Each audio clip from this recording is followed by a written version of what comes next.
When my husband died, I didn't cry. People in the hospital watched me, waiting for me to scream or fall or beg the doctors to try again. But I just stood there, holding my purse with both hands, feeling something I could not say out loud. I felt lighter. Not happy, not glad he was gone. It was like somebody had opened a window inside my chest and a heavy air had slipped out. I could breathe in a way I had not breathed in years, and that scared me more than the word dead. 3 weeks later, I understood why. I was sitting alone in a cold little room under a bank in uptown Charlotte, North Carolina. On the table in front of me was a long gray metal box from the safety deposit vault. On the side was a small label, 1847, box number 1847, my husband's secret, my name is Naomi Rivers. In that room, I did not feel like anybody's wife. I felt like a woman who was about to meet the truth. The manager, a neat woman with silver in her hair, had brought the box out of the vault and placed it in front of me. Her name tag said Carol Jennings. She gave me the kind of nod people give widows at church. "Take all the time you need, Mrs. Rivers," she said softly. "It'll be right outside if you need anything." Then she closed the door and left me alone with that box. For 38 years, my husband Calvin left the house every Tuesday at 2 o'clock in the afternoon. Rain or shine, hot or cold, he picked up his keys from the little dish by the front door, straightened his tie in the mirror, kissed my forehead, and said the same words, "I'm going to the bank, baby. I'll be back soon." And I believed him. Every single Tuesday. Calvin was a civil engineer. He liked numbers, charts, schedules. Our bills were paid on time.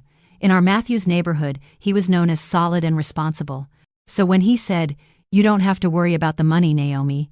You take care of the house and the kids, and I'll take care of the finances," I thought it was love. I called it our deal. He was the head of the house, I was the heart. It was easier to trust than to ask hard questions. Now, sitting in that bank room in 2021, my hands shook as I reached for the lid of the box. I had not known this box existed until a white envelope came in the mail a few days after the funeral. The letter said Union Trust Bank was sorry for my loss, and that, according to their records, I was the co-owner of safety deposit box number 1847. Co-owner. Box 1847. Those words ran around in my head all weekend. Calvin had never once, in 38 years, mentioned a safety deposit box. Not when we refinanced the house. Not when our son Marcus went to college. Not when our daughter Jade got married. So what could be inside this thing that had my name on it, but not my knowledge? I took a slow breath and lifted the lid. Inside the box, everything was neat. Files were stacked in a row, each one with a clear label written in Calvin's careful handwriting. Investments. Private. Loans. House. Credit cards. N. Rivers. At the bottom was a cream envelope with my name on it. Naomi. My heart thumped against my ribs. For a moment I just stared at that envelope. I remembered other letters Calvin had written me, little notes on birthdays when we were young. I reached for the folder that said, Credit Cards, N. Rivers. I thought maybe it was something simple. Maybe he had opened a card for emergencies and just never told me. It did not make sense. Inside the folder, there were copies of applications and monthly statements for one credit card after another. 15 cards. All of them had my full name. All of them had my social security number. All of them had a signature that looked like mine, only it wasn't mine. Looking at those careful loops and bent lines, I felt my stomach turn. It was close, so close. Someone had practiced the way I signed my name. Someone had traced me until they could wear my identity like a mask. My husband had not just hidden money from me. On paper, he had become me. I pressed my hand flat on the table to keep from shaking. Somewhere far above my head, people were walking across the shiny lobby floor, living their normal lives. Down here, in the quiet of the vault, my normal life was breaking apart, one page at a time. Then a clear thought hit me. This is why you felt free when he died. I closed my eyes. I hated that thought. I did not want to believe it. I had loved Calvin. He was the father of my children, my partner since I was 22 years old. He held my hand when Marcus was born. He danced with me in our small North Carolina kitchen when Jade got her first job offer. I loved that man. And still, sitting in that chair, I was finally seeing the bars I had not noticed around me. Before I tell you everything I found in that box and how it almost cost me my house, my name, and my relationship with my own daughter, I want to ask you for something. If you are watching this and you are over 40, over 50, maybe already retired, and you have ever said, "My husband handles all the money, I don't really know the details," this story is for you. Please make sure you are subscribed to this channel so you don't miss the rest of it. Click the like button so this video can reach more women who need to hear it, and tell me in the comments where you are watching from. I love seeing how far our stories can travel. Alright, let me take you back to the very first Tuesday. I should have asked a really hard question. The first Tuesday that really stayed in my mind was a warm spring day in 1983, not long after we moved into our small brick house in Matthews, just outside Charlotte. The azaleas in the front yard were bright pink. Our son Marcus was a baby then, asleep in his crib. Jade had not even been born yet. Calvin stood by the front door in gray pants and a white shirt, tying his dark blue tie in the hallway mirror. He took his time with that knot, like it was a job he had to get right. He caught my eye and smiled. "I'm going to the bank, baby. I'll be back soon." I was in the kitchen doorway with a dish towel over my shoulder. Back then, the word bank sounded safe. The bank was where money lived. It meant grown-up things I didn't have to worry about. So I smiled back and asked the same simple question I would ask for years. "You need anything while you're out?" He shook his head. "No, ma'am. You take care of Marcus. I've got the rest." He kissed my forehead, grabbed his keys from the dish by the door, and stepped out into the bright Carolina afternoon. That Tuesday became a pattern. Week after week, year after year, Tuesday at 2 o'clock meant the same thing. Calvin straightened his tie, picked up his keys, kissed my forehead, and went to handle business at the bank. Sometimes the sky over Matthews was clear and blue. Sometimes it was heavy and gray. Once there was ice on the porch steps. It didn't matter. On Tuesdays, he went to the bank. As our kids grew, they noticed it too. "Daddy always disappears on Tuesdays," Jade said once when she was 9. "Where does he go, Mama?" "To the bank," I said. "Hez taking care of business." "Every Tuesday?" she asked. "Every Tuesday," I answered. In our house, we all understood something without saying it out loud. Calvin worried about the money. I worried about everything else. At church, people praised him. "You're blessed, Naomi," the older ladies would tell me. "Lots of men don't handle their responsibilities like that." I would nod and smile. It was easier to say, "My husband handles the finances," than to sit down and learn the bills and the accounts. It was easier to let him say, "We're fine, Naomi. I've got us covered," than to reply, "Show me." Years went by like that. Marcus turned into a tall, quiet teenager who loved computers and basketball. Jade grew into a bright girl who liked math and dance and always had something to say. I went back to teaching English for a while, then retired and focused on the house and church work. Through all those seasons, one thing never changed. On Tuesday afternoons, Calvin left for the bank. Sometimes he came back humming. Sometimes he came back with his shoulders tight and his jaw clenched. On those days I would ask, "Everything okay?" And he would answer, "It's fine. Long day. Just tired." Now, when I look back, I can see little signs I didn't understand then. There were nights I woke up and found the kitchen light on, papers spread across the table, a yellow pad full of numbers. Once I found him sitting in the dark living room, the TV off, staring at the window. "Calvin?" I said softly. "You all right?" He jumped a little, then forced a smile. "Yeah, baby. Just thinking about a project. Go back to sleep." We watched Marcus graduate from college. We watched Jade walk down the aisle at a small church wedding, her arm linked with Calvin's. Later we watched grandbabies take their first steps on that same front lawn where the azaleas bloomed every spring. By 2021, we were both older. I was 60. Calvin was 59. The world was trying to stand back up after the virus years. People were going back to offices, but at our house in Matthews, Tuesdays still looked the same. The last Tuesday of Calvin's life started out as normal as any other. The sky was clear, but the air was thick and hot. I was in the kitchen cutting fruit, planning to stop by Jade's house later to see the kids. Calvin came out of our bedroom in a crisp white shirt and his favorite navy blue tie. He paused in front of the mirror in the hall, fixing the knot, smoothing his short hair. "You heading out?" I asked. "Yeah," he said, smiling at me in the mirror. "It's Tuesday, remember?" He shook his keys. "Bank day." Drive safe, I said. Always do, baby, he said. He kissed my forehead and then stood there for a second, like there was something else he wanted to say, and he swallowed it. Then he walked out the door, and the house went quiet. After he drove away, I grabbed my purse and my shopping list and went to a bigger store, closer to Uptown. They had better fruit and fresh bread, and I liked the drive into the city. The store was crowded. People pushed carts. Kids begged for snacks. I moved through the aisles, picking up cereal, rice, coffee, chicken for dinner. I was standing in the produce section, turning an orange in my hand, when my cell phone rang. I saw Marcus' name on the screen and smiled as I answered. Hey baby, I said. You caught me at the grocery store. What's going on? His voice did not sound like itself. It was flat and tight. Mama, he said. Where are you exactly? I'm at the store off Independence, I said. Is everything okay? There was a pause, and my heart began to pound. You need to come to the hospital, he said. Now. My hand froze around the orange. Is it the kids? I asked fast.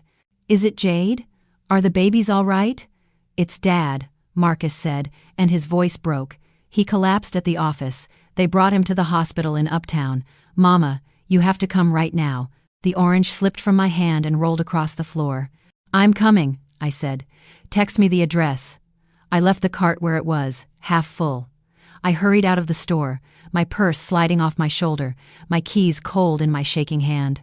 The drive into Uptown Charlotte took about 15 minutes, but it felt much longer. The tall glass buildings rose ahead of me like a wall. I drove faster than I should have, whispering, "Please, God, please, please." When I walked into the emergency room, the air smelled like bleach. Nurses moved quickly. People sat in plastic chairs, staring at their hands or their phones. I saw Marcus standing near the wall, alone. His shoulders were slumped, his tie was loose. When he turned and saw me, his face told me the truth before his mouth did. He walked toward me, and his eyes were already wet. "Mama," he said softly. My feet didn't want to move any closer. "I'm sorry," he said. Dad didn't make it. For a second, everything around me blurred. The floor, the lights, the voices, all blended into one dull sound. I felt Marcus' hand touch my arm. I waited for the scream. I waited for tears to rush down my face. That is what people expect, what we all think a wife should do when her husband dies without warning. But nothing like that happened. Instead, something inside me loosened, like someone had unbuckled a tight belt around my ribs. I took a breath, just one, deep and full, and air reached places in my lungs that had been tight for years. "Are you okay?" Marcus asked, his voice shaking. "No," I said, because that was the only honest word I had. But deep inside, another quiet thought rose up, one I could not say out loud, not then. "You can breathe." Later, people would say I was in shock. At the funeral, when I stood by Calvin's closed casket and did not cry, the older women hugged me and whispered, "It's all right, baby. The grief will hit you later." They thought my dry eyes meant I felt nothing. They didn't know it meant I was starting, for the first time in a very long time, to feel something true. On the Sunday after the funeral, the house felt too big. The flowers people brought were still on the tables. Casserole dishes waited on the counter. Calvin's black shoes sat by the front door where he had left them the week before, as if he might come back and put them on. I made coffee and did not drink it. I picked up his glasses from the nightstand and put them back down, the quiet pressed on my ears. Everybody said the same lines. "Take your time, Naomi. Call if you need anything. You two were such a strong couple." I nodded and thanked them. When I set the phone down, the same sharp truth floated up inside me. I could breathe. A weight I had carried for years was gone, and my body knew it before my mind did. On Monday morning, I heard the mail truck outside. The normal sounds, engine, brake, metal flap, felt louder in the quiet street. I went out to the mailbox. Inside were a few envelopes and a grocery flyer.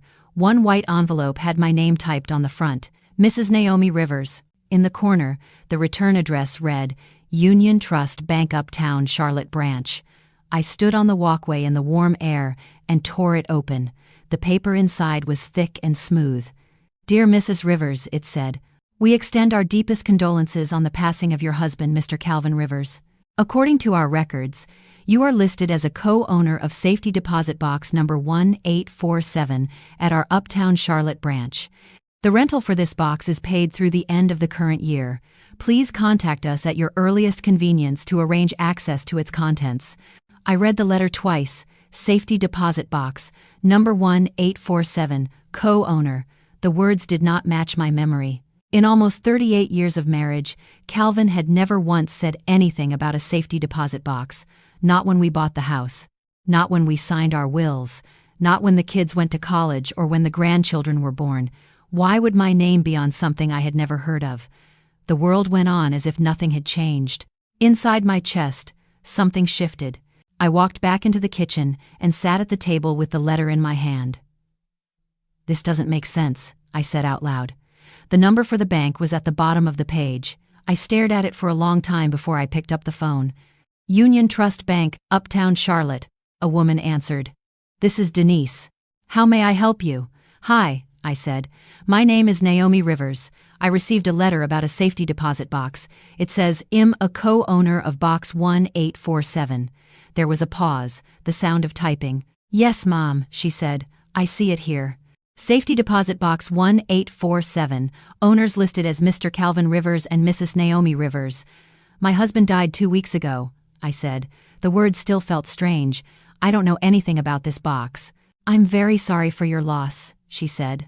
"Since you're a co-owner, you can access the box. We'll need to verify your ID.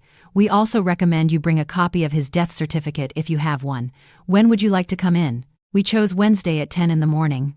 After I hung up, the kitchen looked the same, but it felt different because of that folded letter. That night I could not sleep. I lay on my back looking at the ceiling fan as it turned its slow circles. My mind walked backwards through our life, searching for a missing line. Had he ever said box? Had he ever said vault? Had he ever pulled out a small key and told me what it was for? I remembered him saying, "Don't worry about it, Naomi. I've got the money handled." I remembered him kissing my forehead every Tuesday and saying, "I'm going to the bank, baby. I'll be back soon." I did not remember him ever asking, "Do you want to see the accounts?" Around 2 in the morning, I got up and walked through the dark house. The hardwood floor was cool under my feet. The digital clock on the stove glowed green. In the small office, Calvin's desk waited. His pen sat in a neat row. His laptop was closed. Our 25th anniversary picture smiled at me from a black frame. I opened the drawer where we kept important papers. Mortgage, Matthew's house. Insurance, home, auto, life.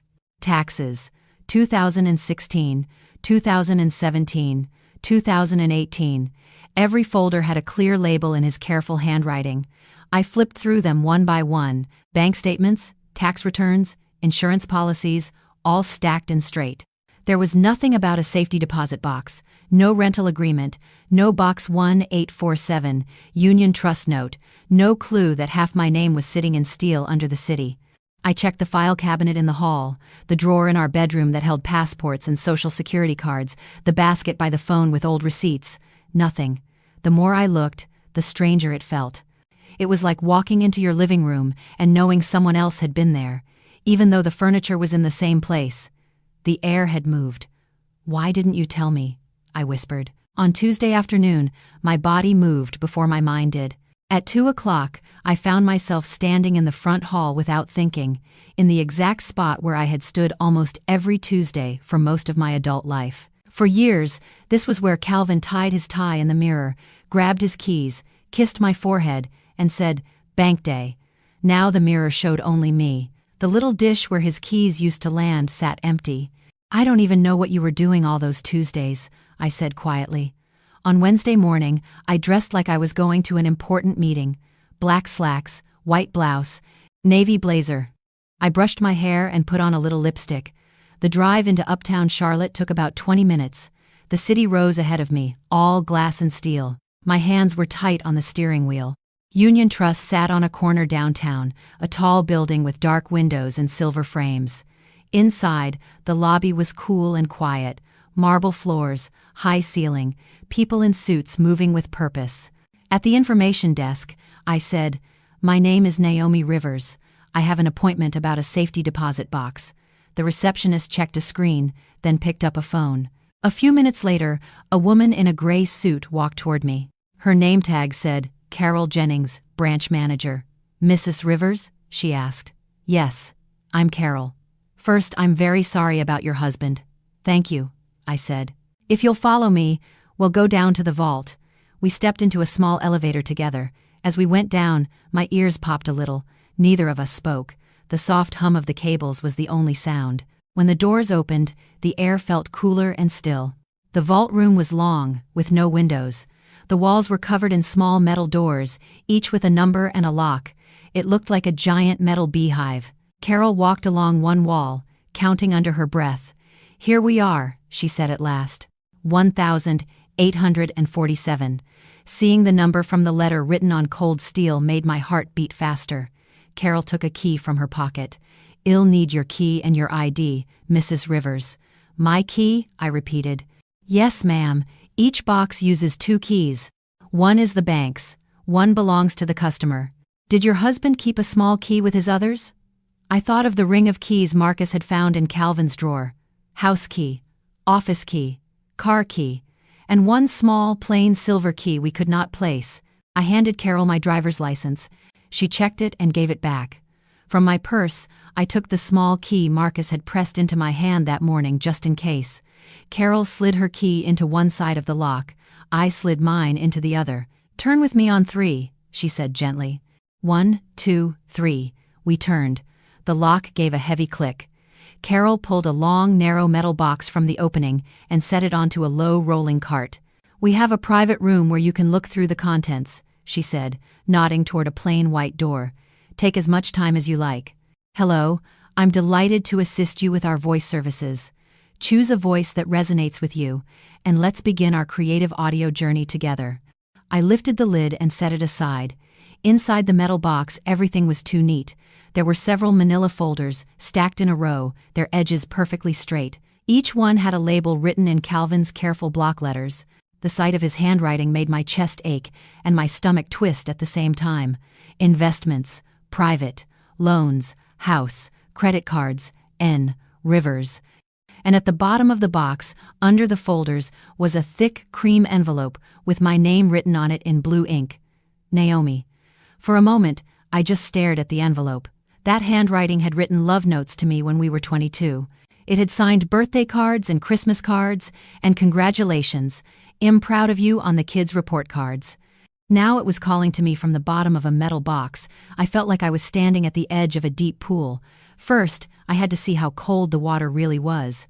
I reached for the folder that said, Investments, Private. The tab was worn, like it had been pulled out many times. Inside, everything was lined up and clipped, just the way Calvin liked. There were statements from brokerage accounts I had never heard of. Stocks with names I did not recognize. Charts that went up for a little while, then straight down. On one page, a bold heading read, Coal Infrastructure Partners, LLC. Under it was a typed description.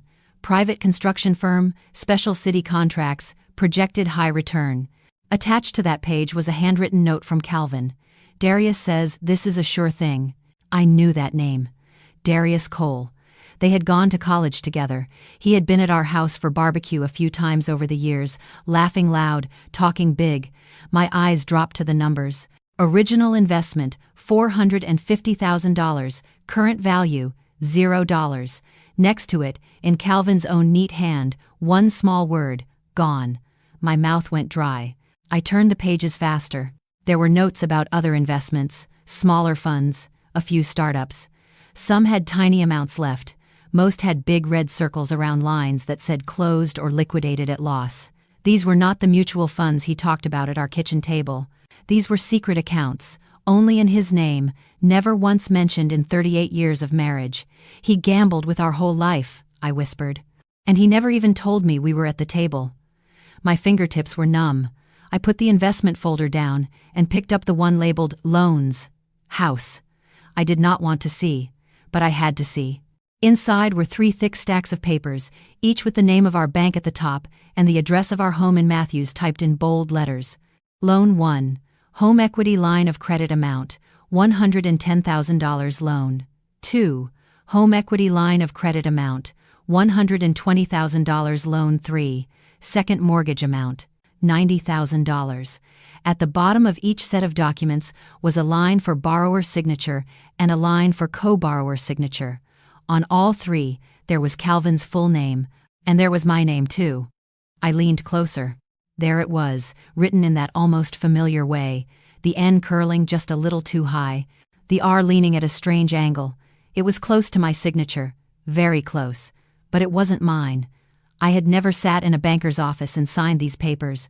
I had never been asked, "Mrs. Rivers, are you comfortable putting your house up for this much debt?" Not once. Still, there on the page, my name smiled back at me in ink. He had done it for me, without me. My hand started to shake so badly that a few of the pages slipped from my grasp and slid across the table. I pressed my palms flat, breathing slowly like they taught in the exercise class at church. Inhale, Naomi. Exhale, Naomi. Don't pass out, Naomi. I said it out loud so I could hear my own voice and remember I was still there.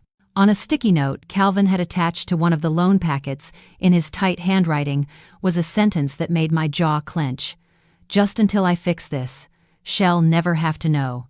She was me." He had borrowed $320,000 against the house we had bought together, the house where I had painted every room and planted roses in the front yard, and his plan was that I would never find out. The room seemed to tilt for a second. The walls with no windows felt closer. I picked up the third folder, credit cards, N.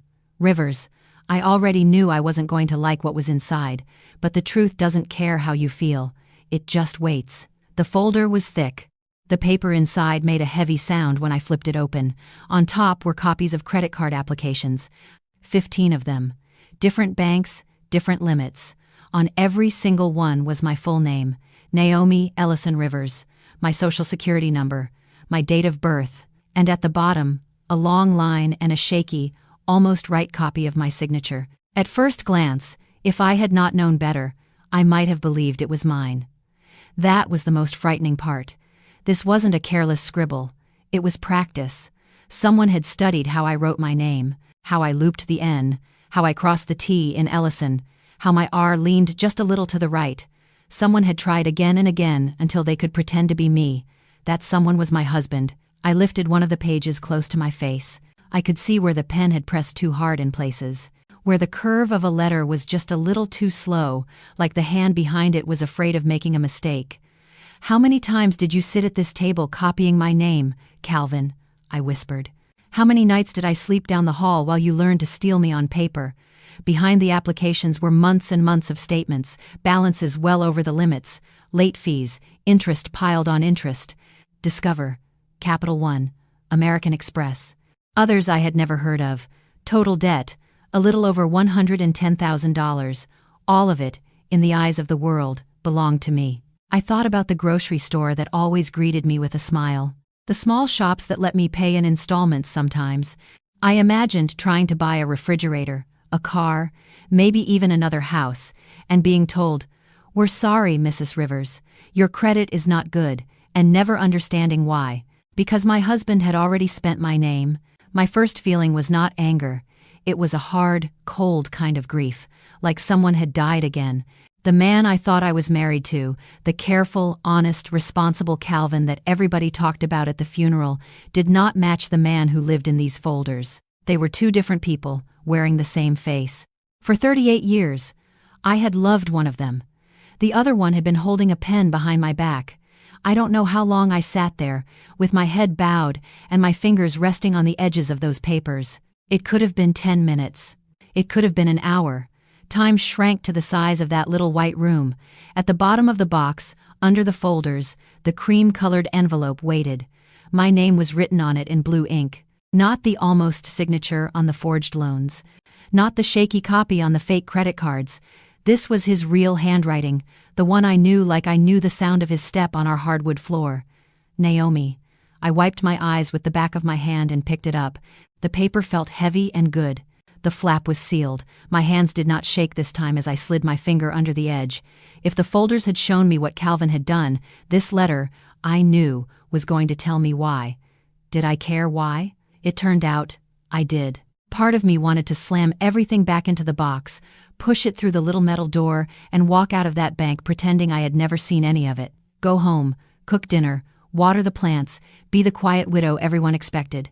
But the other part of me, a part I hadn't listened to in years, sat up straight inside my chest and said, "No. You are not going to look away this time. You deserve to know exactly what he did." I opened the envelope and pulled out several pages, folded neatly in thirds. The first line made my throat tighten. "Naomi, my love, if you are reading this, it means I'm already gone, and you have found the box." Of course. Because even in the end, he was the one planning how I would learn the truth. I took a deep breath in that bright, buzzing room, the walls covered in quiet, unseen secrets. I pressed the pages flat on the table, and I began to read. I pressed the pages flat on the table and started to read.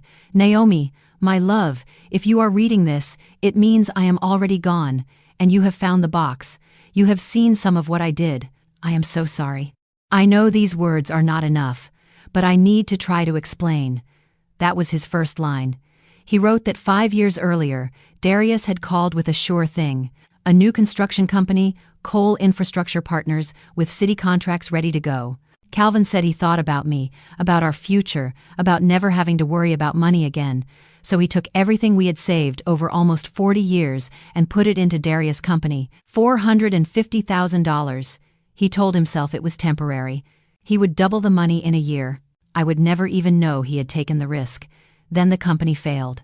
The money vanished. He wrote that he sat in his truck, unable to breathe, unable to imagine coming home and saying, "Naomi, I lost everything." He could not face the look he pictured on my face, so he decided not to tell me. He decided to fix it.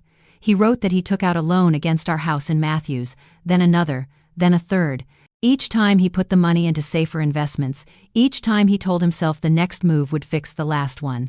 By the time he stopped, the house carried $320,000 of new debt. "I know I should have told you," he wrote. "You are right to think that. I was a coward. I thought if I could fix it first, you would never have to see me as less of a man." On the next page, he admitted that the banks finally stopped lending to him. His credit was ruined. He was drowning. He wrote that he knew my name was still clean, so he used it. He used my credit. He signed my signature without asking me. He told himself it was still for us. He admitted opening the cards in my name. He wrote that he sat at his desk and practiced my signature until it looked close enough. He kept telling himself he would pay everything off before I ever had to know. That lie was the rope he used to pull himself farther into the hole. Then he wrote about the Tuesdays. Every Tuesday he went to the bank. He told me he was handling business. In reality, he was begging for more time. He asked managers to move due dates, to lower payments, to hold off on foreclosure. They knew his name and saw his hands shake, but he kept saying he could fix it. Every Tuesday he walked out of the building with another lie in his pocket. At the end, the handwriting changed. The letters pressed close together. "I know you will hate me when you see this," he wrote. "You have every right to. I do not ask for forgiveness. I only want you to know that I loved you. Every bad choice started with wanting to give you more. But my love was not strong enough to protect you from my pride and my fear. I am sorry, Naomi, for everything. Please tell Marcus and Jade their father was weak, but he loved them." He signed his full name, Calvin Ellison Rivers. For a while I just stared at the last line. The light buzzed overhead. Somewhere in the building, a door closed. My eyes burned, but no tears came. Inside, something hard and clear formed, like ice. For years I had told myself that love meant not asking too many questions. I thought trust meant letting him handle the money and not looking over his shoulder. If I did not look, I could not nag. I called that respect. Now I knew better. Trust without information is not safety. It is a blindfold. I folded the letter, slid it back into the envelope, put it on top of the folders, and closed the metal box. My hands shook, but I did not drop it. Out in the vault room, Carol looked up. Her smile faded when she saw my face. "Mrs. Rivers?" she asked quietly. "Do you need a minute?" "I need copies," I said. My voice sounded calm, even to me. "Of everything in this box. Every page. And I need the name of a lawyer who understands money and fraud." She watched me for a moment, then nodded like she had seen this before. "Yes, ma'am," she said. "I'll copy everything myself. And there is an attorney we recommend. Her name is Simone Hart. She handles family financial abuse and fraud. I can give you her card." "I'd appreciate that," I said. While she made the copies, I sat on a bench in the hallway with my purse in my lap and the cream envelope in my hand. People walked past on their way to their own secrets. I thought about our house, the paint colors I had picked, the rose bushes I had planted, the birthdays and Christmas mornings we had spent in that kitchen. I thought about the numbers that now sat on paper under my name. Right there, in that cold hallway, I made a quiet promise. I was not going to drown under someone else's choices. When Carol came back, she handed me a thick folder and a small white card. Attorney Simone L. Hart, it said in blue letters. Family law, financial abuse, fraud. Thank you, I told her. If you need anything else, she said softly, please call. Driving home, the city looked the same: traffic lights, gas stations, kids walking with backpacks, but there was a line in my life now. Before I opened the box, after I opened the box, I knew which side I was on. When I pulled into our driveway, Marcus' car was already there. He was sitting on the front steps. He stood when he saw the folder. How bad is it? He asked. Come inside, I said. Well, look at it together. We sat at the kitchen table. I spread the papers between us: investments, loans, credit cards, the letter. Marcus picked up the investment statements first. His eyes went wide. 450,000, he whispered. He put everything into one company? Darius' company? Yes, I said. He rubbed his forehead, then read the loan papers. He used the house 3 times, Marcus said. Mama, this is big. I let him move on to the credit card copies. He stared at the signatures. These are not yours, he said. I know how you sign your name. He tried, but this isn't you. I never opened those accounts, I said. He admits that in the letter. Marcus set the papers down and leaned back in his chair. This is fraud, he said slowly. This is identity theft. Against you. Yes, I said. The word felt heavy, but right. He looked up at me. We have to tell Jade, he said. I know, I answered. Call her. She needs to hear the truth from us. Jade arrived about half an hour later, still in her work clothes, eyes tired and red from crying over her father. She hugged me at the door, then froze when she saw the papers spread across the table. What is all this? She asked. This is what Daddy kept in his safety deposit box, I said. I went to the bank this morning. She started with the first page. Her finger landed on the big number. $450,000, she read. Gone? He put it into Darius' company, I said. It failed. She shook her head hard. No, she said. Daddy wouldn't do something this big without telling us. Marcus slid the loan papers to her. He did, he said quietly. He used the house 3 times, and when the bank stopped lending to him, he used Mama's name. Jade read faster. When she reached the credit cards, she stared at the signature line. That looks like your name, she said to me. It isn't, I said. I never signed those forms. We let her hear the letter next. Marcus read it out loud. Jade listened, with her arms wrapped across her chest like she was holding herself together. When he finished, the room was very still. He was under stress, she said at last. He was trying to help us. He made mistakes, but he loved us. I believe he loved us, I said. And I believe what is on these pages. Both are true. You're tearing him down, she burst out. He isn't here to explain, and you're talking like he was a criminal. I am reading what he confessed, I said quietly. He forged my name. He opened debt in my name. He risked our house without my consent. The bank and the credit cards will not chase a dead man. They will chase me. If I stay silent, I pay for everything he did. Tears ran down her face. I can't listen to this, she said. I need space. She grabbed her purse and walked to the door. The door shut hard behind her. Marcus stared at the papers for a moment. She'll come around, he said. She just needs time for the truth to catch up with how much she loved him. I hope so, I said. But even if she doesn't, I still have to fight. That night, after Marcus left, I sat alone at the kitchen table. The folder of copies lay open. Next to it was the small white card with Simone L. Hart on it. I picked up the phone and dialed. Office of Attorney Simone Hart. A bright voice answered. How can we help you? My name is Naomi Rivers, I said. Union Trust gave me Miss Hart's card. My husband died 2 weeks ago. I just found out he used my name to take out loans and credit cards without my consent. There was a short pause. I'm very sorry you're going through that, Miss Rivers, the woman said. Miss Hart has an opening tomorrow at 9:30. Can you come then? Yes, I said. I'll be there. When I hung up, I imagined the woman watching this story on her phone somewhere far from Charlotte. Maybe you. If any part of what I'm saying feels even a little familiar, if your partner controls all the money, if you never see the statements, if you are always told, "Don't worry, I've got it," but something in your gut feels wrong, please do not ignore that feeling. Tap the like button so this story can reach more people who might need a warning. Make sure you're subscribed so you can hear what happens next. And in the comments, if you feel safe, just write one short line. I see the bills, or I don't see the bills. Nothing more. Sometimes the first step to taking your life back is telling the truth about where you stand. The next morning, I put on my navy blazer, picked up the folder of papers, and drove into uptown Charlotte to meet attorney Simone Hart.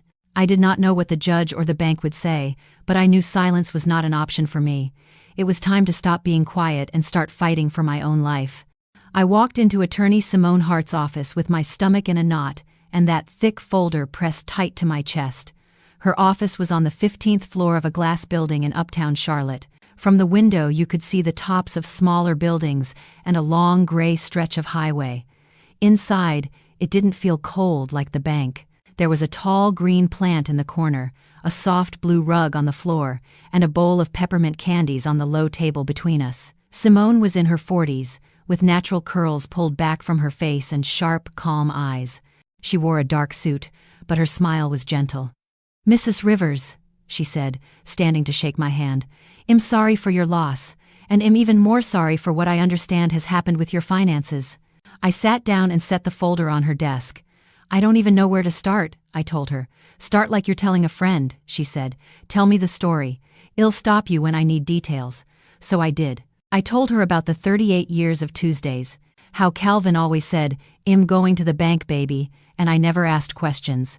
I told her about the letter from Union Trust, the vault, Box 1847, the folders, the fake signatures, the loans on the house, the letter where he confessed everything and apologized from the grave.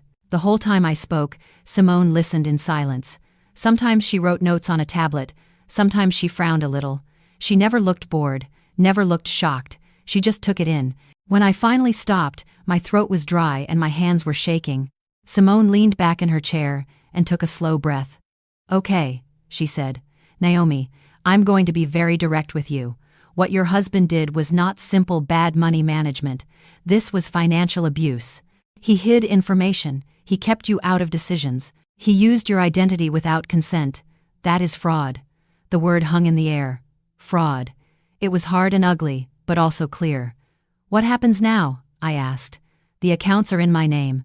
Has gone. The banks and card companies are going to come after me." "First, we separate you from his actions," Simone said. "We prove that you didn't sign these documents and that you never saw the money. We challenge the credit card debts as identity theft. We attack the house loans as fraudulent. We might save your home. We can almost certainly clear your name with the credit bureaus." She paused, then added, "But it will be a fight. It will take months, maybe more than a year. It will be stressful, and it will cost money." "How much?" I asked. "For a case this size," she said, checking her notes, "with expert witnesses and multiple hearings, my fees will end up around $40,000 to $45,000, plus court costs. I can start with a smaller retainer and let you pay the rest over time if we win, but I need at least $5,000 to open the case and start filing." I thought of the numbers Marcus had shown me, $1,200 left in the joint account, savings at zero, no secret fund of my own. A house full of memories tied to $320,000 of debt. "I don't have that," I said. "Do you have family who can help?" she asked. "We don't need the full 40 right now. We just need enough to start moving. The longer we wait, the more interest grows, and the closer the bank gets to taking your house." I thought about Marcus and Jade, one already angry with me for even talking about what her father had done, one trying to hold his own family together. "My son might be able to help with part of it," I said slowly. "I'll talk to him, but I won't put him in danger. That tells me who you are," Simone said. "You think about consequences. Your husband did not." She turned her tablet so I could see a simple list she had typed. "Here is the plan," she said. "Step 1. We write to all 3 credit bureaus and every card issuer and report identity theft. Step 2. We hire a handwriting expert to compare your real signature to the forged ones. Step 3. We get bank records that show the loan money went into accounts you never touched. Step 4. We prepare to challenge the house loans in court. The bank will not roll over, but the facts are on your side. The list looked like a mountain to me. Naomi, she added, her voice softer, you are not the first woman to sit in that chair with a story like this. Different names, same pattern. Someone they trusted used money as a weapon. The law is slow, but it is not blind anymore. If you choose to fight, I will walk with you the whole way. Her words felt like someone finally reached a hand down to me while I was at the bottom of a well. I nodded. All right, I said, let's fight. On the drive home, I called Marcus. Can you come over after work? I asked. Sure, Mama, he said. What's going on? I'll tell you when you get here, I answered. But it's big. That evening he sat across from me at the kitchen table in his work shirt, tie shoved in his pocket, sleeves rolled up. I told him what Simone had said. The plan. The cost. The risk. He sat very still for a long minute. Mama, Karen and I have about 15,000 saved for a home project, he said. We can use 5 for the retainer and keep working on the rest. The kitchen can wait. You losing the house can't. I can't take your savings, I said. Yes, you can, he answered. Dad put you in this mess. Helping you get out is the least I can do. That night, for the first time since Calvin died, I cried in front of my son and did not try to hide it. He put his arm around my shoulders and let me be broken for a while. The next weeks felt like living inside a filing cabinet. Simone's office sent lists of documents to find, old tax returns, copies of my signature from my passport and voter card, bank statements from years back, letters from card companies, anything that showed who I was on paper before Calvin started copying me. I spent hours at the dining table sorting papers into piles.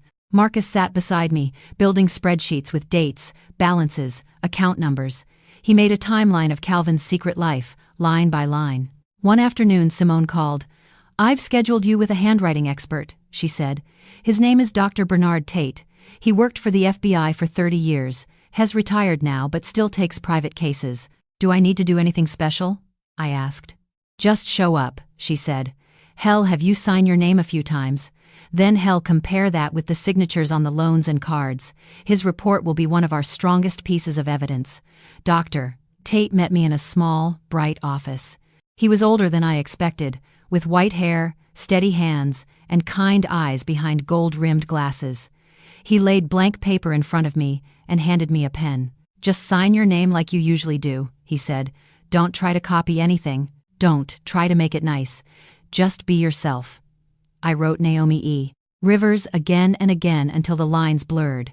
He watched quietly, then gathered the pages and compared them to copies of the signatures from the loans and cards. After a few minutes he said, Mrs. Rivers, these are not your signatures. The angle of the letters is off. The pressure is different. The line stops and starts show hesitation. Whoever did this watched you very closely and practiced a lot. They are good imitations, but they are still imitations. I'll put all that in my report. Hearing him say it out loud, they are not yours, was like someone took a heavy stone off my chest and set it on the table where everyone could see it. While Simone built the legal case, I had to face another hard fact. I needed steady income. My small pension from years of teaching helped, but it was not enough for lawyer fees, basic bills, and the shockwaves still coming from Calvin's choices. At 60, I had not planned to go back to work. Now I did not have a choice. I started checking job postings. Most wanted younger people or recent experience.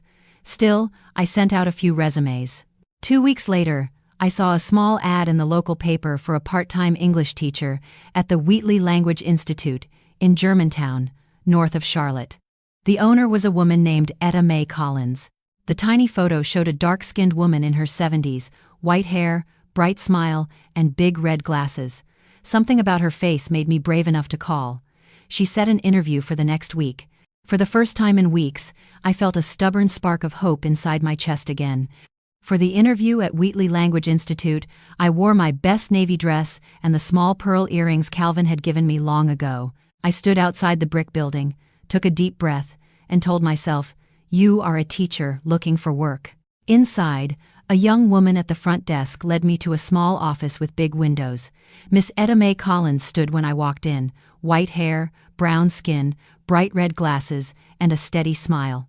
"Naomi Rivers?" she asked. "Yes, ma'am." "Sit down, baby," she said. "Tell me why you want to teach again." I had a safe story ready about being bored at home, but when I opened my mouth, a different truth came out. "My husband died 3 months ago," I said. "After he died, I found out he opened cards in my name, took loans on our house, forged my signature. I'm fighting to keep our home. I need a job because I need my own money now." I felt my face burn. Miss Etta Mae did not flinch. "Sit up straight," she said. "Lift your chin." I did. "How long did you teach?" 15 years. Middle school, then adults. "You like students?" "Yes, ma'am." "You show up, do your work, tell the truth?" "I'm here, aren't I?" I said. Her smile widened.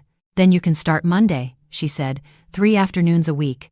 Pay isn't fancy, but it's steady. And while you're under my roof, you're not alone. I've seen men use money like a leash. We don't do that here." My eyes stung. On Monday, I stood in front of a whiteboard again. A circle of adults watched me, notebooks open. I wrote, "My name is Naomi," on the board. For 2 hours, nobody cared about my mortgage or my credit. They just wanted to say things in English. When one student said, "Thank you, teacher," something small woke up inside me. I was more than a woman who had been betrayed. Weeks passed. I taught 3 afternoons a week, graded homework at night, and met with Simone when she called. 2 credit card companies erased my debt after reading Dr. Tate's report and admitted the signatures were fake. It was a small victory, but I could feel my back straighten. The bank would not move. "Their lawyer says you benefited from the loans by living in the house," Simone told me. "They want the judge to say you still owe the money." "How?" I never saw a cent. "I know," she said. "That's why we go to court. Your hearing is in September. I'll handle the law. I need you ready to tell the truth." All summer, Marcus came over on weekends. We put papers in order, practiced answers, went over the story. "Just tell the truth, Mama," he kept saying. "The truth is on your side." Jade still would not speak to me. She sent one message through her brother. "I can't watch you drag Daddy's name through court. Please don't ask me to." I typed long replies and erased them. In the end, I sent only, "I love you. My door is open." September came with gray skies. On the day of the hearing, I put on my navy suit. Marcus wore a dark tie. My hands shook as we walked into the county courthouse, but I made myself walk steady. The courtroom was plain. Wooden benches. A flag. A tired clerk. Judge Franklin Porter sat at the front, silver hair, serious eyes. The bank's lawyer went first, young, smooth, sure of himself. "Your Honor," he said. The bank followed every proper step. The documents looked valid. "Mrs. Rivers lived in the home and enjoyed the benefit of the loans. It would be unfair to make the bank bear this loss alone." Then Simone stood. She was small, but her voice filled the room. "Your Honor, my client did not enjoy any benefit," she said. "The loan money went into accounts she did not control. She never saw it. She never agreed to it. We have an expert who shows the signatures are forged and records that track every dollar away from her hands. She is not asking the court to erase her mistakes. She is asking the court not to tie her to her husband's crimes." Then it was my turn. I stepped to the witness stand. My palm felt slick on the Bible as I swore to tell the truth. Simone's questions were simple. "When did you first learn about these loans?" 4 days after my husband died, when I opened the safety deposit box. "Did your husband ever tell you he was borrowing against the house?" "No." "Did you ever see any of the loan money?" "No." "Did you sign the loan papers?" "No, I did not."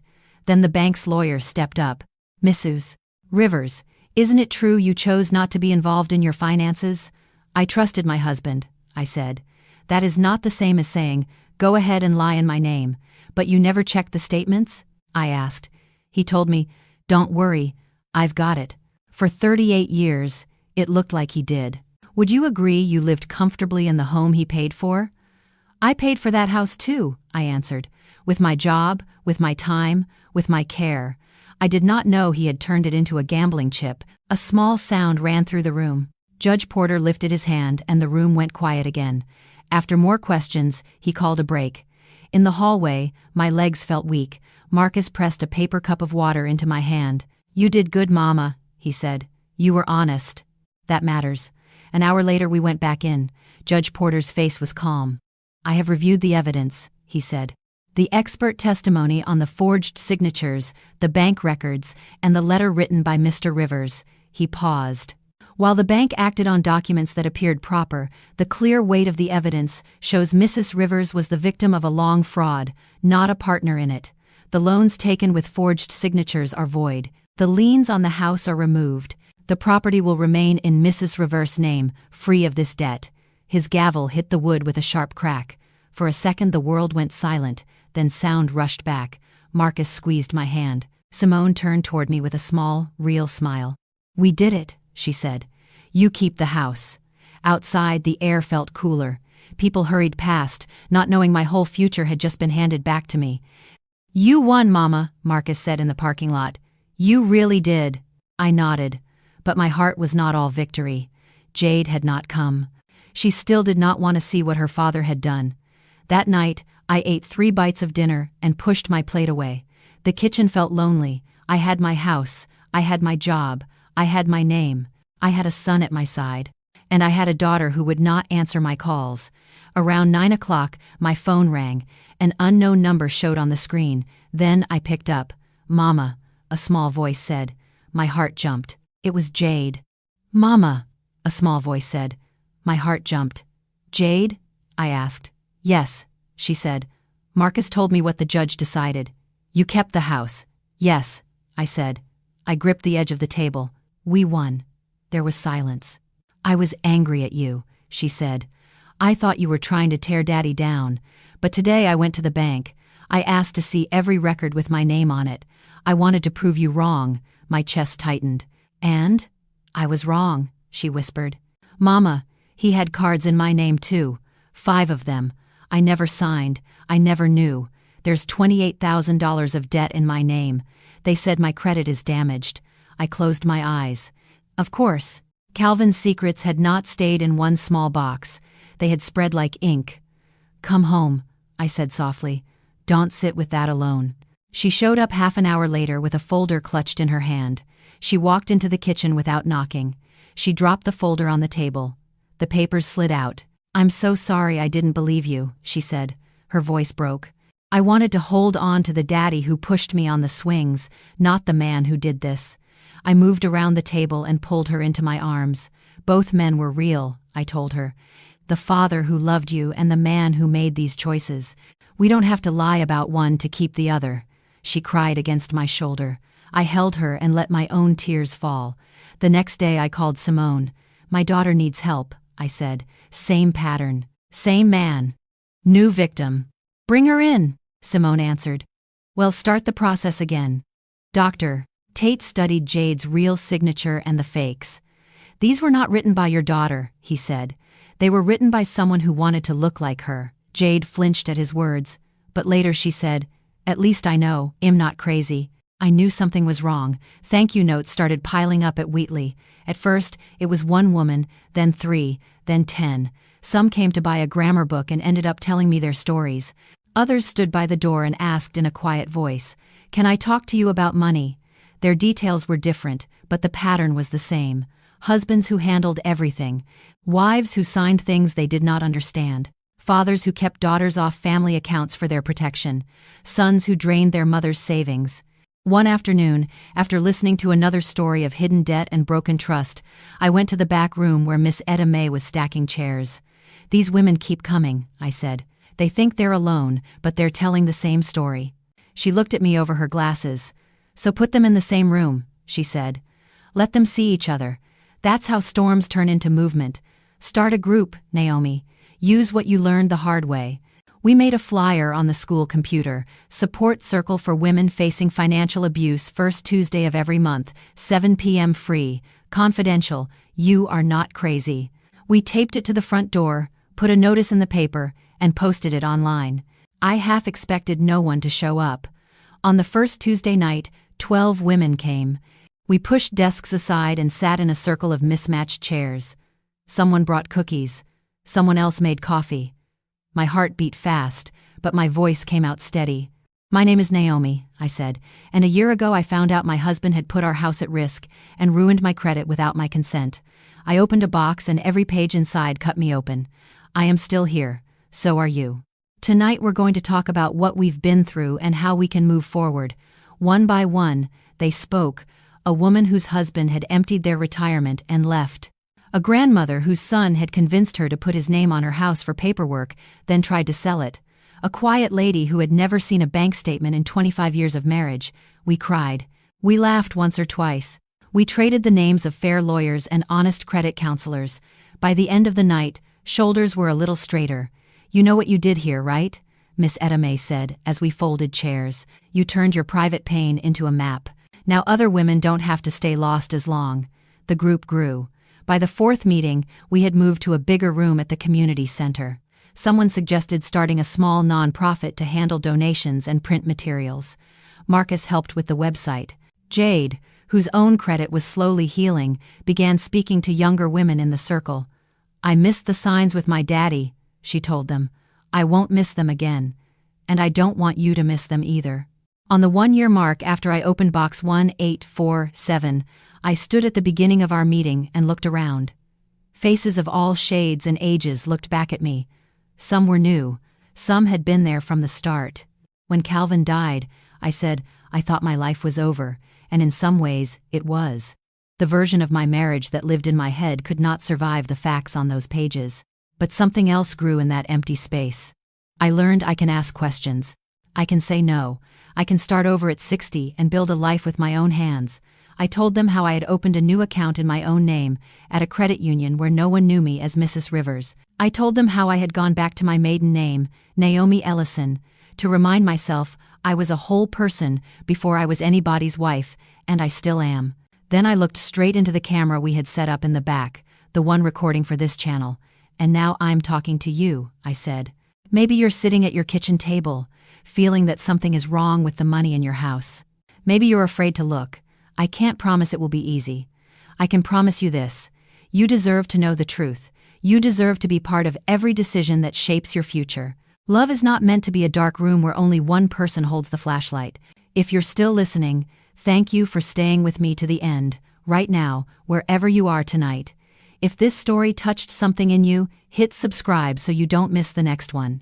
If you have thoughts, questions, or your own experience, share them in the comments. I do read them. And even if you're not sure how you feel yet, tapping the like button helps these stories travel to someone who might need them tonight. When this video ends, you'll see 2 more true life stories on your screen. Choose one, stay a little longer, and let's keep learning how to guard our hearts and our lives together.